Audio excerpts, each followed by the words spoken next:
Hello मित्रांनो, ही पहिली बातमी आहे माझी जी मी तुमच्या समोर आणतोय. हे बघा, हे बघा, या प्रकारे आग वाढलेली. पण फायर ब्रिगेडची आग कंट्रोलमध्ये आणलेली प्रकारे 2 पंप वापरले गेले.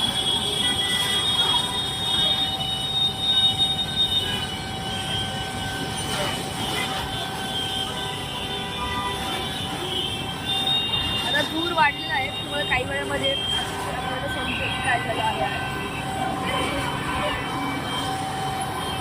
जसं की तुम्ही मित्रांनो बघू शकता, आग थांबली आहे. आता पूर्ण विजल्यानंतर मी तुम्हाला दाखवतो काय होईल. हे पहा मित्रांनो, अशा प्रकारे इथे जी आग होती, इथे जी आग होती ही पूर्णपणे विझवली गेली आहे. अजून पण काम सुरू आहे. आणि इथे या जागेवर ज्यांनी आपल्याला पहिल्यांदा फोन करून सांगितलं होतं ते ह्या ताई होत्या.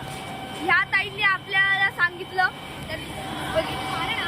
या ताईंनी 100 वरती फोन लावला आणि त्यांना हे सगळं सांगितलं. तर त्यांच्यामुळे अजून पण ती आग जरा आहे. फायर ब्रिगेड ती विझवायचा प्रयत्न करतात आणि ती विझली गेली आहे पूर्णपणे. आता इथे काहीही धोका नाही.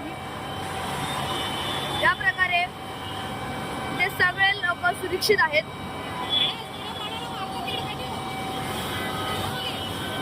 आणि जर करता आतमध्ये LPG गॅस सारखं काही असतं तर आता हा जो वरचा फ्रीज तुम्ही बघू शकता, हा कधीही फुटू शकला असता. त्यामुळे देवाची कृपा आणि हे सगळं लवकर झालं. त्यामुळे इथे कोणालाही काही झालं नाही, कुठल्याही मनुष्याला हानी नाही झाली. त्यामुळे देवाची कृपा. आणि आजची व्हिडिओ इथे समाप्त होते. ही बातमी तुम्हाला कशी वाटली? हे बघा, इथे अजून एक फायर ब्रिगेडची गाडी आली आहे. जर तुम्हाला आजची बातमी कशी वाटली हे मला कॉमेंट